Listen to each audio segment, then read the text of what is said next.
The Stellar Kingdom, a confederation of 15 advanced species, discovers Earth with a mixture of curiosity and alarm. Their long-range scanners detect something unprecedented: a planetary shield system emitting energy signatures their scientists can't fully explain.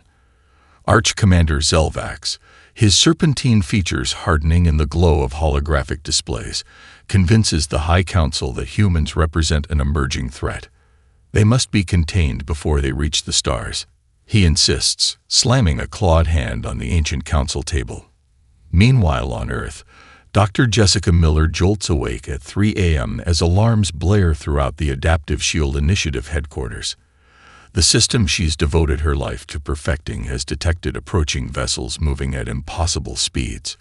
Racing to the control room, still wearing pajamas under her lab coat, she finds her team already scrambling. They're coming in fast, her assistant warns, and they're not broadcasting on any known frequency. Jessica's voice remains steady despite her racing heart. Alert United Earth Command. First contact protocol is now in effect, but have defense teams on standby. As Jessica slid into her command chair, the massive wall screens flickered to life with real-time data. Trajectory plots showed multiple objects decelerating from near light speed, their energy signatures unlike anything in Earth's database. How many? She asked, accepting a steaming cup of coffee from her assistant. Lieutenant Gabriel Moore, night shift tactical officer, expanded a three-dimensional display. 17 vessels, varying sizes. The largest is approximately 3 kilometers in length. He paused, rechecking his instruments. Their deceleration pattern suggests advanced inertial dampening. These aren't experimental craft from Mars colony. Jessica nodded, her mind racing through possibilities. The Adaptive Shield, humanity's greatest technological achievement, had been designed to protect Earth from solar flares, asteroids, and potentially hostile human factions during the Unification Wars. No one had seriously considered it might face truly alien technology. Status of the shield, she asked, pulling up diagnostic screens on her terminal. Chief Engineer Patel's voice came through the comm system, the background noise suggesting she was already in the primary generator complex, operating at 97% capacity. The fluctuations in sectors 3 and 7 are within parameters, but I've dispatched maintenance teams as a precaution. Good. Double-check the adaptive algorithms. We might need them. The shield had been Jessica's brainchild, a planetary defense system that learned from attacks, growing stronger with each impact. Theoretical models suggested it could eventually counter any weapon, given enough exposure and processing time. But that remained untested against advanced technology. The command center doors slid open as General Hammond strode in, his uniform hastily donned, determination etched across his weathered face. Dr. Miller. Status report. Jessica gestured toward the main display. 17 unidentified vessels approaching Earth orbit. No response to standard greeting protocols or identification requests. Hammond frowned. Military formation. Unclear. Their positioning could be interpreted as either standard escort configuration or attack formation. She brought up a comparison display. Some similarities to our own defensive fleet arrangements, but with significant variations. The general studied the display, 30 years of military experience evident in his practiced gaze. Those aren't explorers. That's a battle group. A communications officer called out from her station. Incoming transmission. Wide-spectrum broadcast on all frequencies. Put it through, Hammond ordered. The main screen shifted to show a being unlike anything humans had encountered before. Zelvax's serpentine features dominated the frame, iridescent scales reflecting light from unseen sources. When he spoke, his voice had been processed through translation software, but still carried unmistakable authority. People of Earth, I am Arch Commander Zelvax of the Stellar Kingdom. Your world has been identified as harboring dangerous technological development. Your shield system represents a threat to galactic stability. Deactivate your defensive systems immediately and prepare to receive our delegation. Resistance will be met with appropriate force. The transmission cut off abruptly, leaving the command center in stunned silence. Jessica exchanged glances with Hammond. Not exactly take me to your leader, is it? They're scared, Hammond realized aloud. They wouldn't make demands like that if they weren't concerned about our capabilities. Jessica's fingers flew across her console, initiating deeper scans of the alien vessels. The shield stays up. If they want to talk, they can do it with our protection in place. Hammond nodded, already connecting to United Earth Command on a secure channel. Get me the Security Council. And wake the President.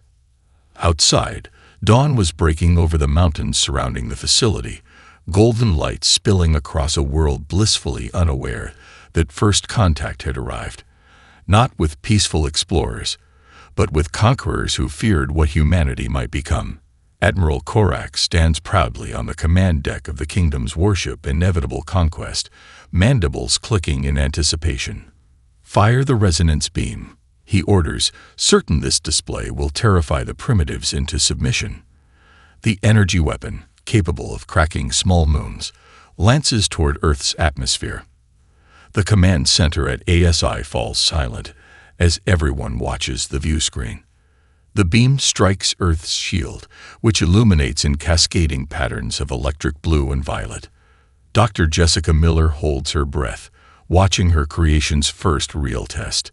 Instead of straining under the assault, the shield actually strengthens, its adaptive algorithms processing and incorporating the alien energy patterns faster than its creators thought possible.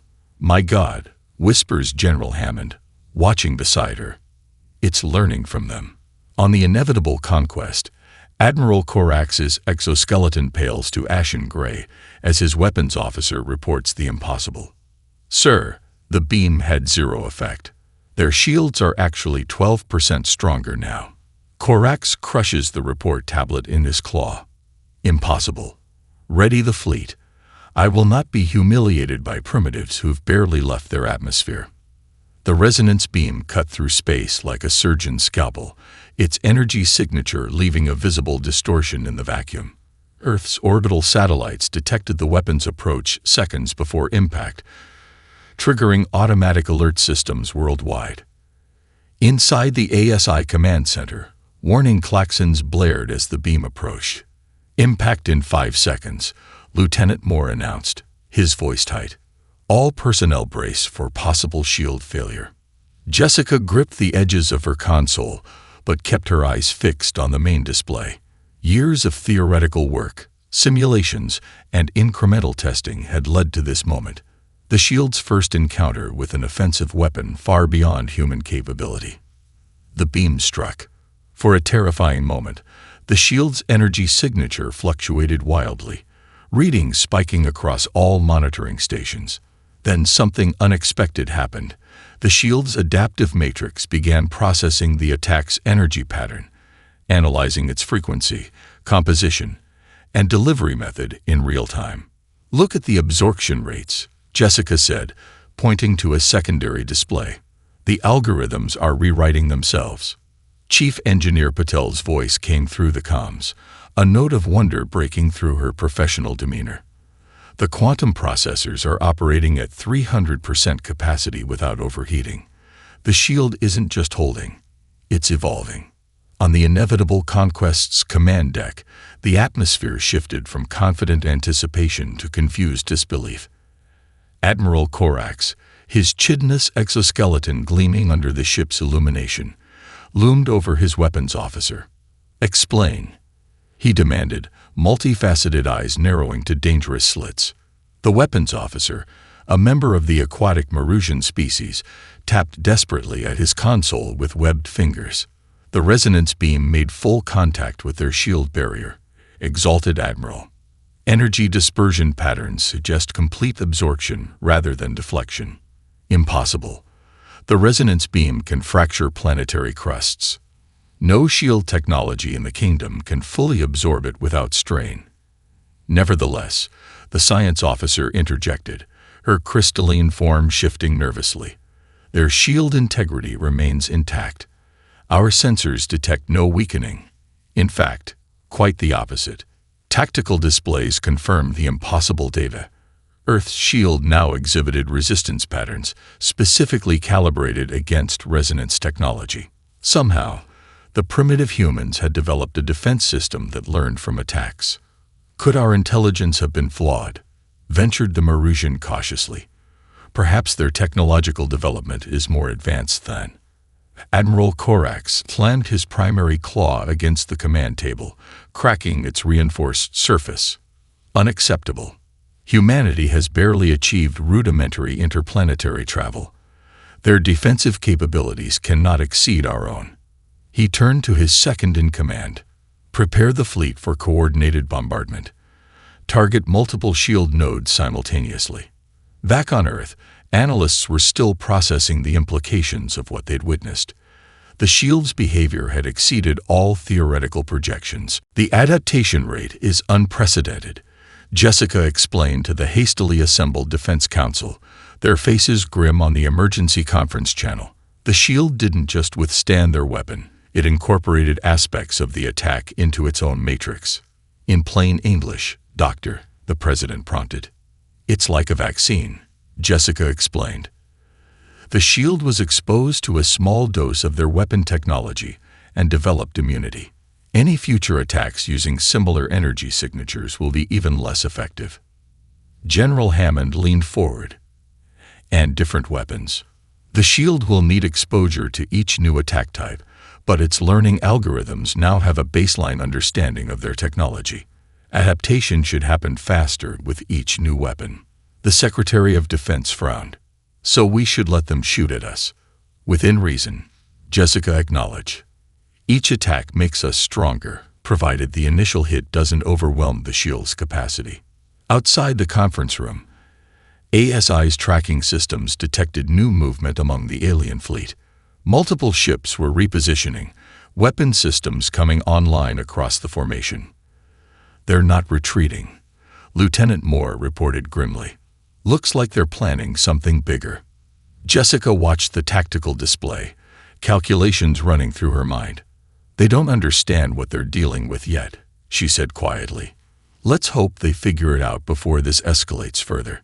In the void of space, the Stellar Kingdom's fleet began to move in perfect coordination, like predators circling wounded prey. But their prey was far from wounded. It was evolving, adapting, becoming something the galaxy had never seen before. Holographic war plans shimmer around Arch-Commander Zelvax as the kingdom's greatest military minds gather from across 15 worlds. These humans have one defensive technology that surprised us, he concedes, but they are still confined to a single planet. Strategist Helox, her crystalline body refracting light across the chamber, points to weaknesses in Earth's shield coverage. Their power generation cannot possibly maintain full protection during a sustained multi-vector assault. Unknown to them, Dr. Marcus Reynolds, Jessica's brilliant and eccentric colleague, has modified quantum entanglement sensors to intercept the kingdom's supposedly uncrackable communications. In his cluttered lab, surrounded by empty coffee cups and half-eaten sandwiches, he listens in on their war council while absent-mindedly feeding equations into his terminal. Hey Jess, he calls through the lab intercom, not looking up from his screens. You're gonna want to hear this. They're bringing everything they've got. And I mean everything. As satellites silently deploy around Earth's orbital perimeter, the United Earth Defense Council debates in a fortified bunker beneath Geneva. Admiral Chen argues for preemptive strikes, while Ambassador Okonkwo advocates for diplomatic outreach. Jessica, invited to advise, clears her throat before speaking. Why not both? While we reach out with one hand, we prepare a hell of a counterpunch with the other. The grand strategy chamber aboard the kingdom's flagship Eternal Dominion hummed with tension as representatives from all 15 species gathered in emergency session. Arch-Commander Zelvax's tail lashed impatiently as three-dimensional models of Earth's defense system rotated in the center of the room. The initial assessment was flawed, he admitted, voice cold with barely contained fury. These humans possess technology beyond what our intelligence suggested. Strategist Helox moved forward, her crystalline form catching the light. Unlike organic members of the kingdom, her species evolved from silicon-based compounds, their bodies resembling precisely cut gemstones with a translucent quality that shifted with their moods. Currently, she glowed with analytical intensity. The shield appears to utilize quantum adaptive algorithms, she observed, manipulating the hologram with delicate crystal fingers. However, our analysis indicates significant power requirements. She highlighted several points around Earth's equator. These locations show energy fluctuations consistent with primary generator facilities. High Admiral Korax, still smarting from the failure of his initial attack, clicked his mandibles aggressively. We target the generators, then breach the weakened shield. Patience, Admiral, counseled General Moxnar, an elder of the gaseous Vaporean species whose containment suit housed his fog-like form. This adaptive technology warrants caution. If we attack incorrectly, we may inadvertently strengthen their defenses further. Meanwhile, 17 orbital satellites deployed by Kingdom scout ships had achieved geosynchronous positions around Earth, their stealth technology rendering them nearly invisible to conventional detection methods. Nearly invisible, but not entirely. In a basement laboratory beneath ASI headquarters, Dr. Marcus Reynolds hunched over a workstation surrounded by equipment that looked cobbled together from spare parts and consumer electronics. Technically, his quantum entanglement detection array wasn't an officially sanctioned project. Jessica had allocated resources under the vague budget line, speculative research initiatives. "Got you," he muttered, adjusting a dial as ghostly communications materialized on his screen. Alien languages instantly translated by algorithms he'd written during 3 sleepless days, fueled by energy drinks and determination. Marcus reached for the intercom without looking away from his monitors. "Jessica, you need to see this. They're deploying something big. A coordinated assault on multiple shield generators." In the Crisis Command Center beneath Geneva, the United Earth Defense Council was already in emergency session when Jessica's priority communication came through. The gathered leaders, military commanders, elected officials, and scientific advisors fell silent as Marcus's intelligence was displayed.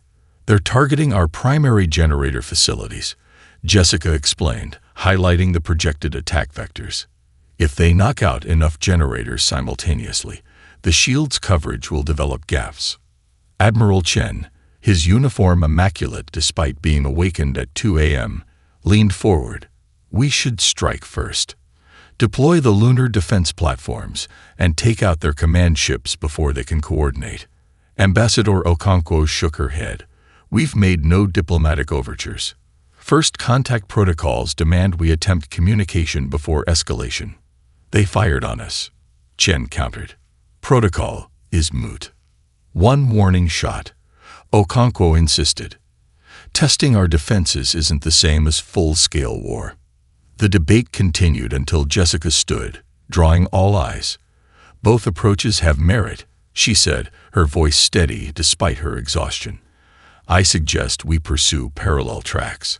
Ambassador Okonkwo prepares a diplomatic message while Admiral Chen readies our defensive countermeasures." She brought up a new display showing modifications to the shield system. "Meanwhile, my team has been analyzing their weapon signatures. We're reconfiguring the shield to create localized projections that can extend beyond our atmosphere." The Secretary General raised an eyebrow. "You're suggesting we can project the shield outward?" "In limited fashion, yes. Not full coverage, but targeted defensive pulses that could disrupt their weapons before they fire." As the council deliberated, Marcus sent another urgent message from his lab. New holographic displays appeared, showing the Kingdom fleet moving into attack formation. "Whatever we decide," Jessica said grimly, "we need to decide quickly. They're not waiting for us to catch our breath." Deep in space, the Kingdom's armada began its coordinated approach, unaware that their supposedly secure communications had been compromised, or that humanity's greatest defensive innovation was evolving faster than anyone, human or alien, had anticipated. Earth's skies light up like never before as the kingdom's Grand Armada unleashes weapons that bend physics itself. Antimatter torpedoes detonate against the shield, creating rippling auroras visible from the ground. Civilians crowd rooftops despite evacuation orders, filming as graviton beams distort space-time around the barrier's edges. Inside ASI headquarters, chaos reigns as Jessica and her team race between workstations, divert power from the southern grid. She shouts over blaring alarms, her fingers flying across control panels. Their temporal disruptors are causing phase shifts in sectors 12 through 19. When the kingdom deploys the Starbreaker, a weapon that once shattered a moon in the Cygnus system, Jessica makes a desperate gamble. Instead of merely absorbing the energy, she reconfigures the shield to create a partial reflection effect. The resulting backblast catches the Kingdom flagship unprepared, tearing through its forward section. On his damaged command deck, Admiral Korax watches in disbelief as alerts cascade across his screens. "How?" he whispers as emergency containment fields activate around him. "They're just humans." The assault began at dawn. From orbit, the Kingdom's fleet unleashed a coordinated barrage unlike anything Earth had ever faced. The first wave consisted of antimatter torpedoes, sleek projectiles containing matter-antimatter containment cells designed to detonate upon impact. As they struck the shield, they created spectacular explosions that rippled across the protective barrier in waves of blue-green light. In major cities around the world, evacuation protocols had been initiated hours earlier, but thousands remained, watching in awe as the sky transformed into an otherworldly light show. Social media flooded with videos of the phenomenon, as civilians struggled to comprehend what was happening. Multiple impacts across all sectors. Lieutenant Moore reported, his voice steady despite the chaos erupting around him in ASI's command center. Shield integrity holding at 89%. Jessica nodded, eyes scanning rapidly across multiple displays. The antimatter weapons are just the first wave. They're testing our response. She was proven correct moments later when the second assault began. Graviton beams that distorted space-time itself, attempting to create localized singularities within the shield matrix. Gravitational anomalies detected in sectors 5 and 7, called out Dr. Nguyen, the quantum physics specialist. The shield is experiencing localized warping effects. Jessica rushed to her station. They're trying to create collapse points by distorting the shield's geometric integrity. Engage the compensators.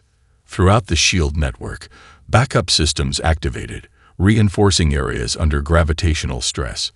The shield flickered momentarily over the Pacific region, but stabilized as power rerouted from secondary facilities. They're adapting their attack patterns, Marcus observed from his monitoring station. Each weapon is targeting a different shield property.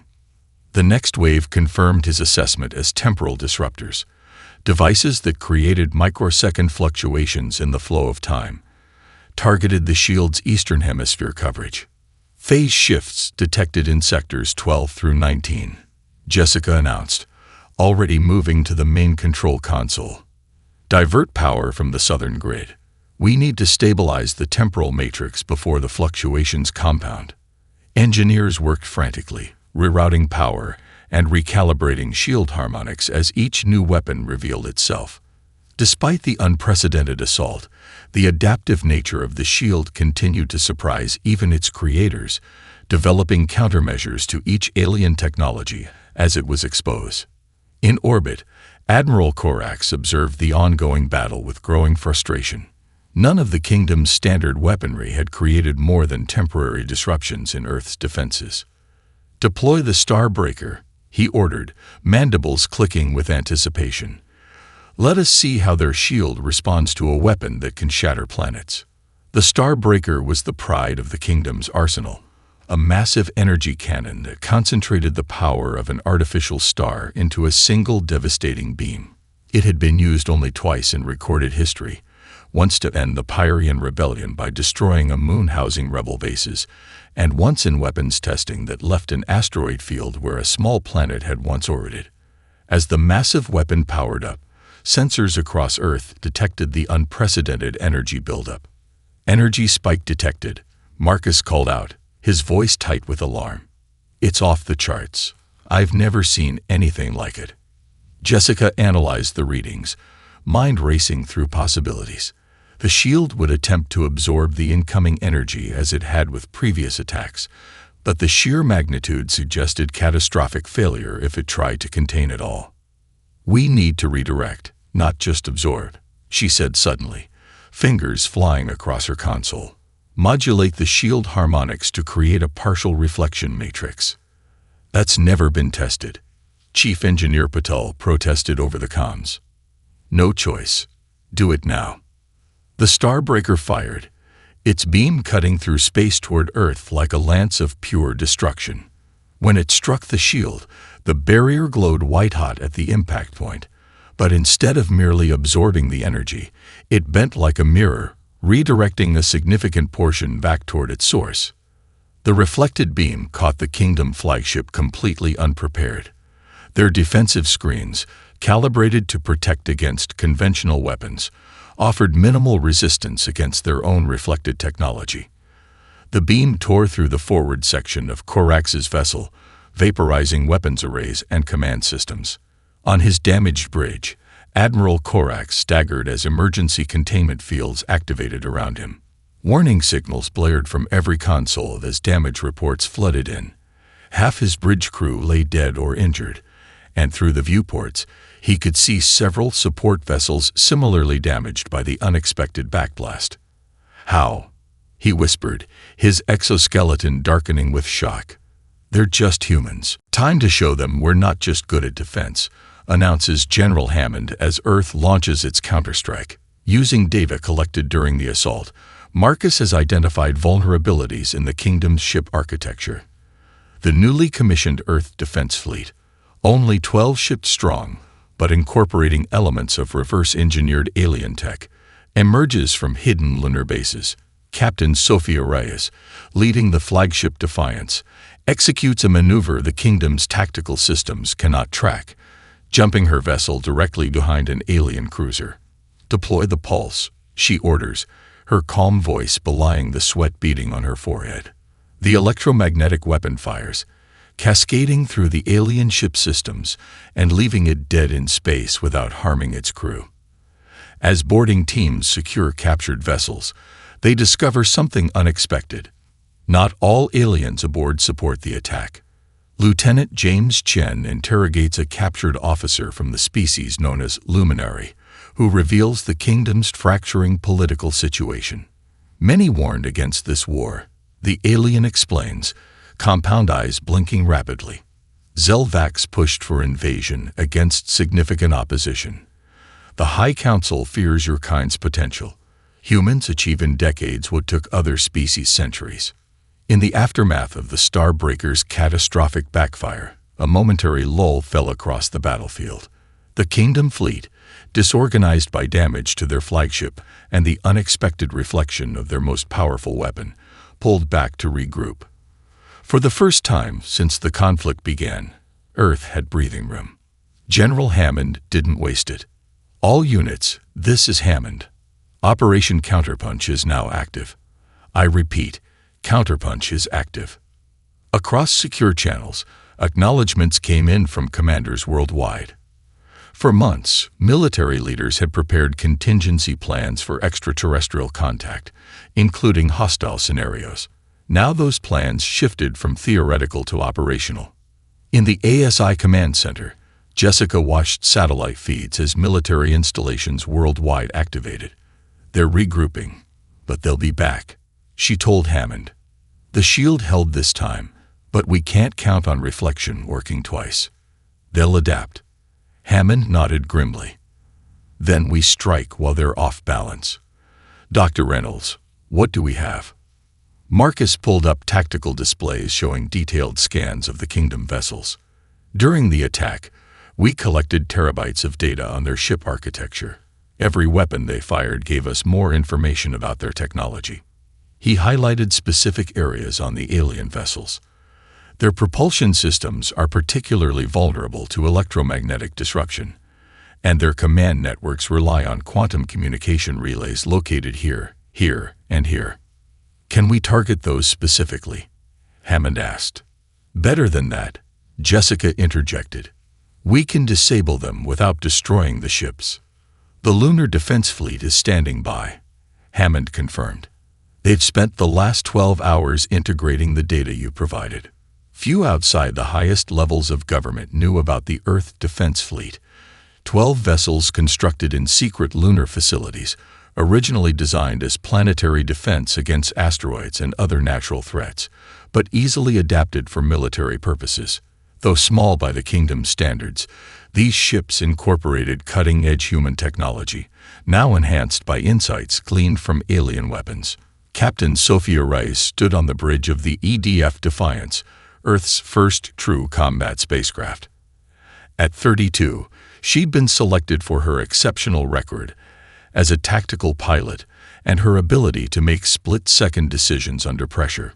Those skills would be tested today. All systems ready, Captain, her first officer reported. Pulse weapons charged and targeting systems calibrated. Reyes nodded, studying the tactical display showing the disarrayed Kingdom fleet. Launch on my mark. Execute pattern Delta. Approach from the dark side of the moon to minimize detection. The Earth fleet launched silently, using the moon's bulk to shield them from the Kingdom's sensors until the last possible moment. As they approached the alien armada, Reyes ordered a maneuver that exploited a gap in the Kingdom's detection grid, a vulnerability Marcus had identified during the attack. Position achieved, the navigator announced. We're directly behind the cruiser-class vessel. They haven't detected us. Reyes took a deep breath. Deploy the pulse. The electromagnetic weapon wasn't designed to destroy, merely to disable. The pulse fired, washing over the alien cruiser in waves of invisible energy that cascaded through its systems, overloading circuits and disrupting command protocols. Within seconds, the massive vessel went dark, drifting helplessly in space. Target neutralized, Tactical reported. No signs of catastrophic damage or life support failure. Similar reports came in from other Earth vessels as they executed synchronized strikes against the scattered Kingdom fleet. Within 20 minutes, 8 alien ships had been disabled without a single destruction. Begin boarding operations, Hammond ordered from Earth Command.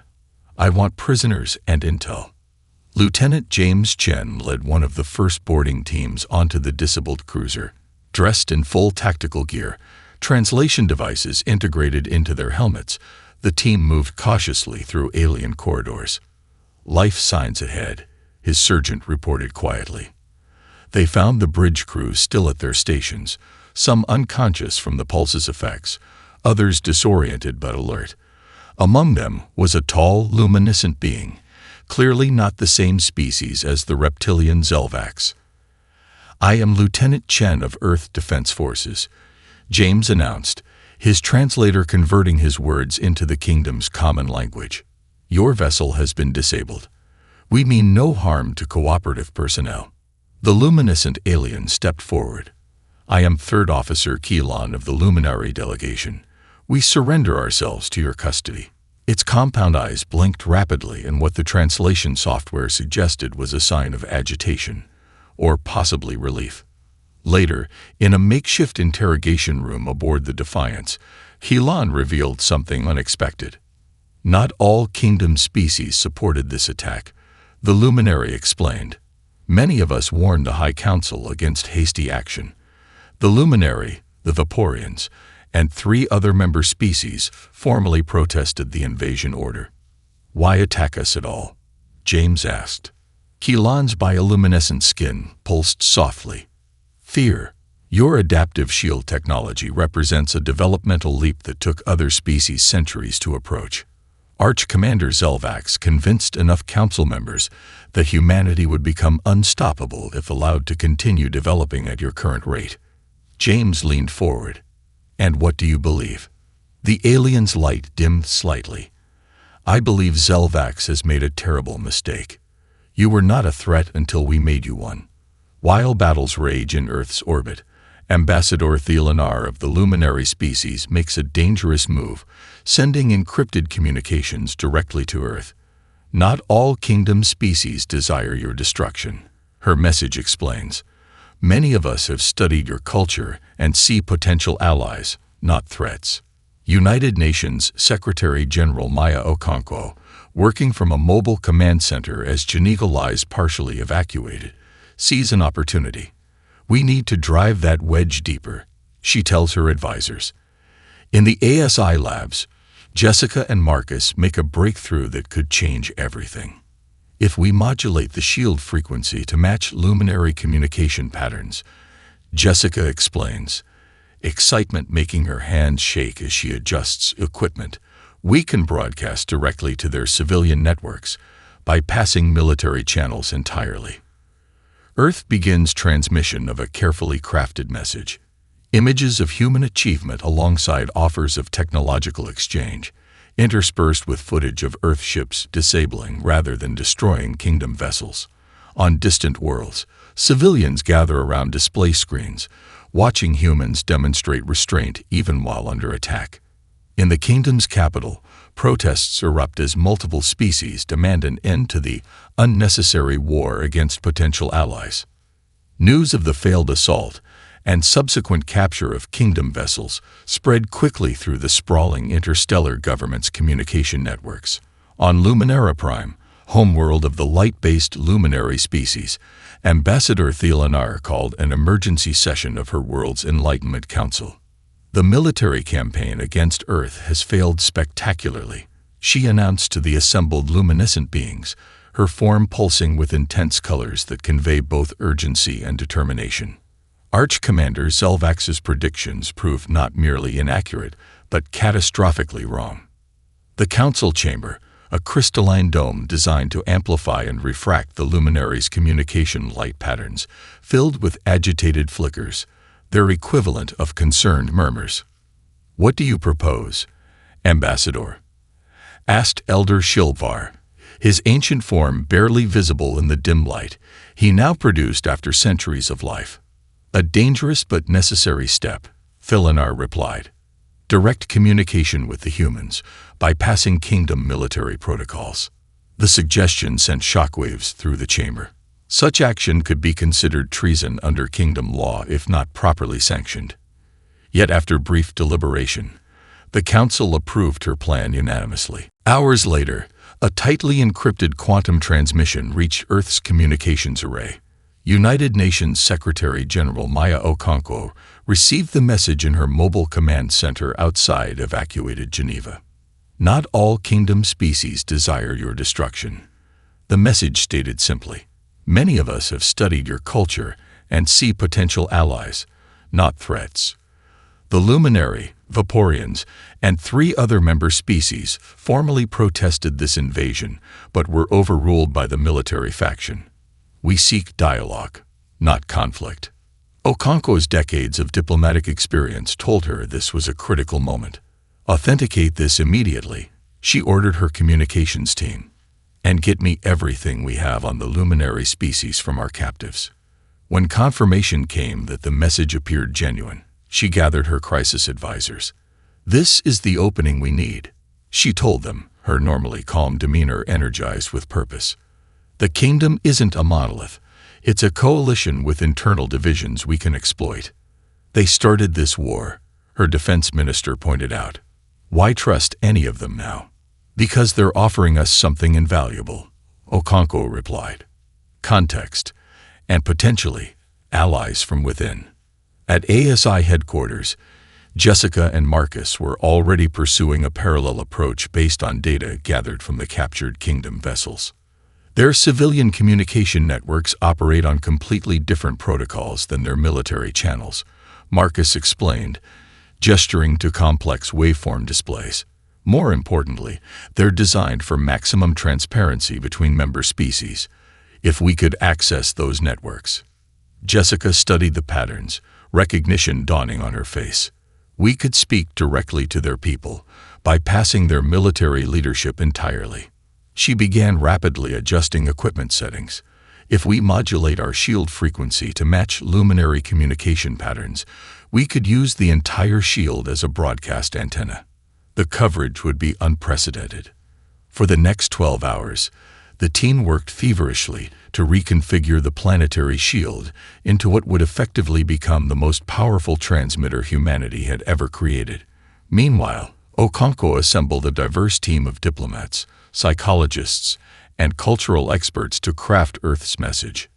Keep it simple, authentic, and focus on our common interests, she instructed. Show them who we really are, not the threat their leaders portrayed. The resulting transmission began with basic mathematical sequences, universal constants that transcended language barriers, before transitioning to carefully selected images of human achievement, medical advancements, environmental restoration projects, artistic expressions, and scientific discoveries. Interspersed were recent footage showing Earth ships disabling rather than destroying Kingdom vessels, and human medical personnel treating injured alien crew members. The message concluded with a simple statement in multiple Kingdom languages. We did not begin this conflict, but we are willing to end it. We seek understanding, not conquest. Dialogue, not destruction. When the shield activated in broadcast mode, it created a spectacular display visible from the ground. A shimmer of blue-white energy that encircled the planet before pulsing outward in a transmission that would reach not just the Kingdom fleet, but hundreds of inhabited systems within their territory. On dozens of worlds across the Kingdom, civilians gathered around communication displays, witnessing unfiltered human transmissions for the first time. They saw not the aggressive primitives their military leaders had described, but a species showing remarkable restraint and offering peaceful communication despite being attacked. In the grand plaza of unified species on the Kingdom's capital world, spontaneous gatherings formed as the transmission spread. Within hours, these gatherings evolved into organized protests as citizens from multiple species demanded answers from their representatives. Why were we not told the truth about these humans? Demanded a Vaporean elder, her mist-like form swirling with emotion within her containment suit. Why wage war against a species that defends without destroying? As protests spread across Kingdom territories, Arch-Commander Zelvax faced a political crisis far more threatening than the military defeat. His authority, once unquestioned, now eroded with each new transmission from Earth. Arch-Commander Zelvax, his authority crumbling as reports of unrest flood in from multiple worlds, makes his final desperate move. Form the Spear Formation. He commands his remaining loyal ships. We will concentrate all firepower on a single shield node and break through. The surviving vessels, still a formidable force, begin arranging themselves into a massive arrow-like configuration. In ASI headquarters, Jessica stares at the tactical display showing the enemy's new formation, her face illuminated by the red alert lights. They're going to throw everything at Sector 7, she realizes. The shield won't hold against that level of concentrated fire. After running rapid simulations, she proposes something radical to the Defense Council. We reconfigure the entire shield into a focused projection beam. Yes, it will temporarily expose parts of Earth, but it creates our best chance to neutralize their attack force. As Kingdom ships accelerate toward Earth at relativistic speeds, Jessica's fingers fly across her console, executing the shield transformation. The planetary barrier shimmers, then begins flowing like quicksilver, coalescing into a massive directed energy projection. As Zelvax watches from his command ship, his confidence falters for the first time. What are they doing? The human shield doesn't try to block his assault. Instead, it reaches out like a giant hand, enveloping his fleet in a glowing blue-white field. Ship after ship falls silent, trapped in a stasis effect that freezes them in space without destroying them. Zelvax pounds his command console in fury as his own vessel's systems shut down around him. Impossible, he hisses as the lights fade. They were supposed to be primitive. Aboard the Kingdom flagship Inexorable Destiny, the command deck had transformed from a place of ordered military precision to one of barely contained chaos. Status reports flooded in from across kingdom space. All bad. 7 more worlds have joined the protest movement, reported Communications Officer Jarek, his multiple eyes blinking in distress. The Vaporeon Council has formally withdrawn support for the campaign. The Luminary have called for your immediate removal. Arch Commander Zelvax paced the deck, his clawed feet clicking against the polished surface. His inner eyelids flickered rapidly, a sign of extreme stress among his species. Everything was unraveling. The humans had not only withstood the kingdom's most devastating weapons, but had somehow turned the conflict into a political crisis that threatened the stability of the entire interstellar government. Status of our remaining vessels, he demanded. 43 capital ships remain combat-capable, his fleet commander responded. Another 17 require minor repairs, but could be operational within hours. Zelvax studied the tactical display, still a formidable force by any standard, enough to devastate most planetary defenses. But Earth's adaptive shield had proven resilient beyond all prediction. Unless the shield adapts to attacks over time, he mused aloud. But what if we concentrate all firepower on a single point? Not sequential attacks that allow adaptation, but simultaneous impact with everything we have. His tactical officer analyzed the proposal. Simulations suggest a coordinated strike might overwhelm the adaptive algorithms if properly synchronized. Their shield has never faced such a concentrated assault. Form the spear formation, Zelvax commanded, his voice regaining its authoritative edge. We will focus all firepower on a single shield node and break through. Once inside their defenses, we can force their surrender. But sir, his second-in-command ventured cautiously, the political situation will be resolved when we achieve victory. Zelvax cut him off. The kingdom respects strength. When we bring these humans to heel, all dissent will fade. Across space, the remaining loyal vessels began arranging themselves into a massive arrow-like configuration, their combined firepower aimed at a single point in Earth's defensive shield. Earth's early warning systems detected the movement immediately. In ASI headquarters, Jessica stared at the tactical display with growing concern. The enemy formation taking shape was unlike anything they'd seen before. They're consolidating their formation, Lieutenant Moore reported. All vessels converging into a tight grouping. That doesn't make sense, General Hammond said. It makes them more vulnerable to counterattack. Jessica studied the projection path. Unless they're planning to concentrate all firepower on a single point. She pulled up shield diagnostics, running rapid simulations.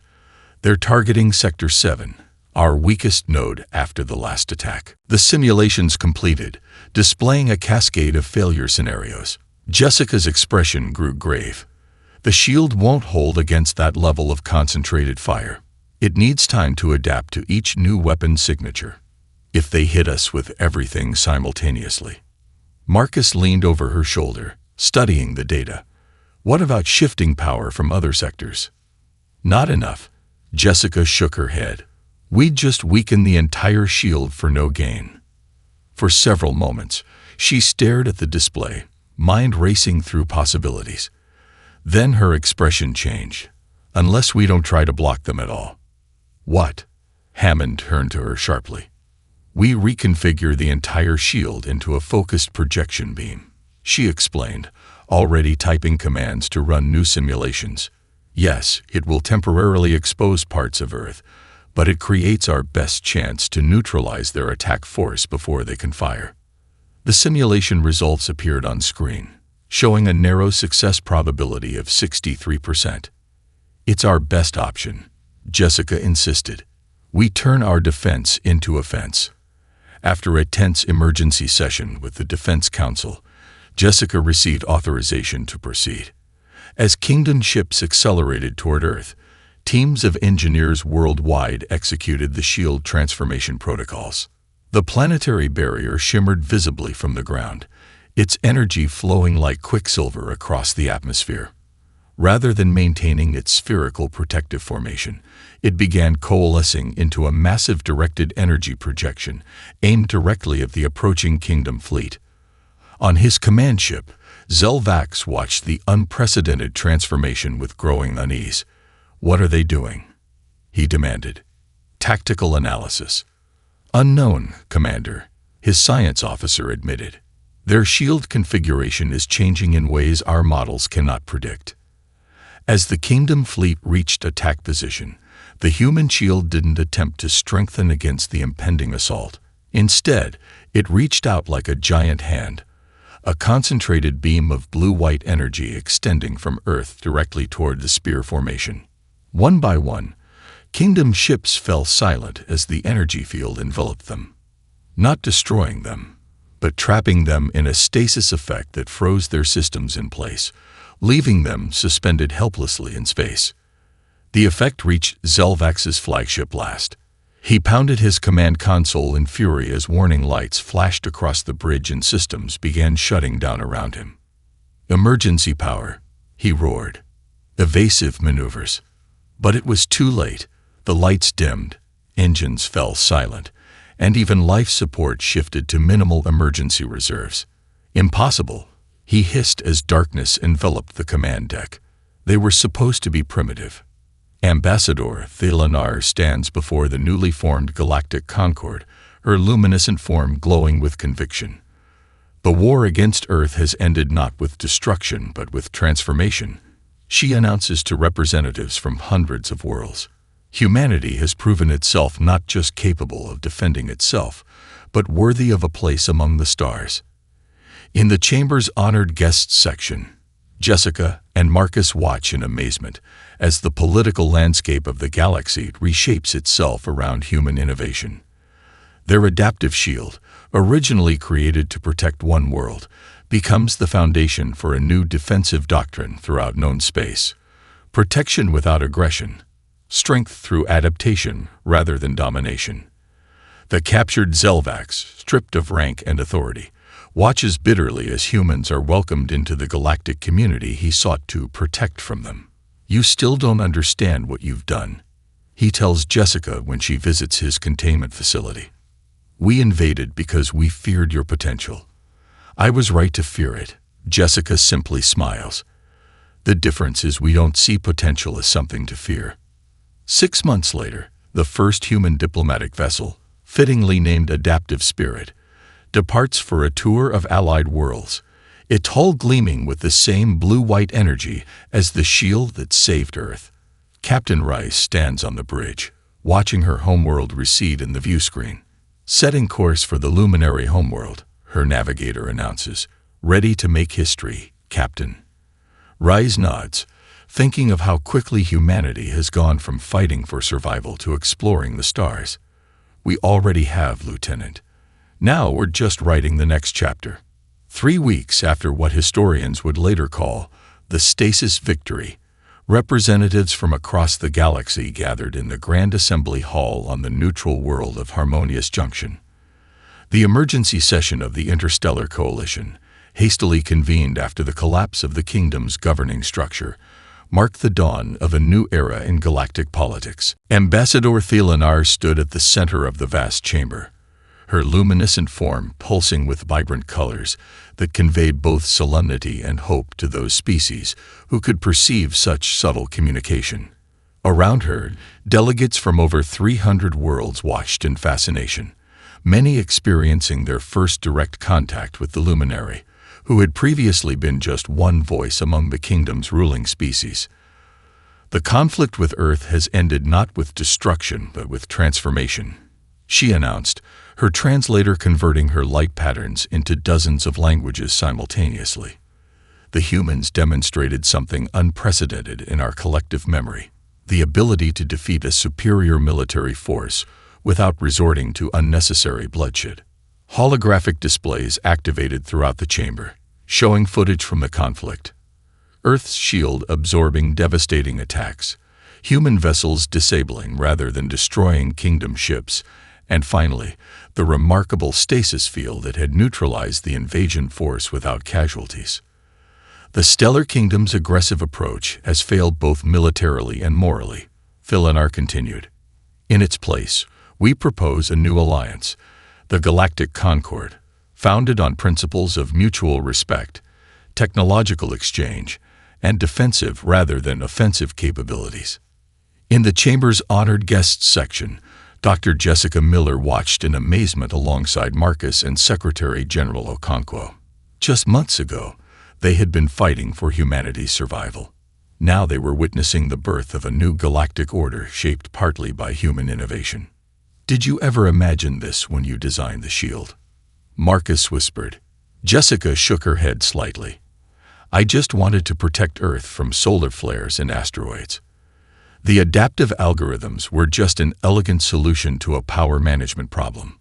And now they're reshaping interstellar defense doctrine, Okonkwo noted with quiet pride. The Assembly voted overwhelmingly to dissolve the kingdom's military authority and establish the Galactic Concord in its place.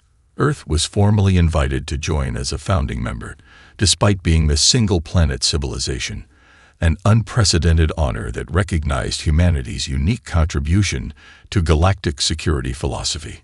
In a secure containment facility orbiting Jupiter, Jessica faced the captured Zelvax.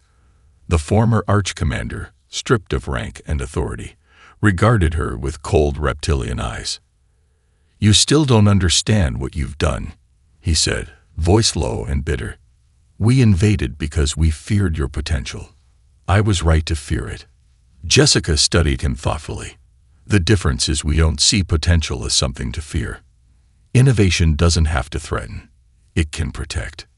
Knave, he hissed. You've barely glimpsed the dangers lurking between the stars. Then help us understand them, she countered. Your military experience could save lives if you're willing to advise rather than conquer. Something shifted in Zelvax's expression, not quite acceptance, but perhaps the first crack in his rigid worldview. 6 months later, the first human diplomatic vessel prepared for departure from Earth orbit. The Adaptive Spirit, named in honor of the shield that had saved humanity, incorporated elements of both human ingenuity and carefully shared alien technology. Its hull gleamed with the same blue-white energy signature as the planetary shield, adapted into a navigational and defensive system. On the bridge, Captain Sophia Reyes completed final preparations for humanity's first official diplomatic mission to alien worlds. Through the view screen, Earth slowly receded, a protected blue jewel against the blackness of space. All systems nominal, Captain, her first officer reported. Setting course for the luminary homeworld. Thank you, Commander, Reyes replied, taking one last look at the planet that had, until recently, represented the entirety of human existence. Now it was just the beginning. Her navigator glanced up from his station. Ready to make history, Captain. Reyes smiled, thinking of how quickly humanity had gone from fighting for survival to joining a galactic community of hundreds of species. In just months, they had moved from isolation to becoming influential members of an interstellar civilization. We already have, Lieutenant, she said, settling into her command chair. Now we're just writing the next chapter. As the Adapted Spirit engaged its engines and accelerated toward the stars, the blue-white glow of its hull brightened, not just a defensive measure, but a symbol visible across light years.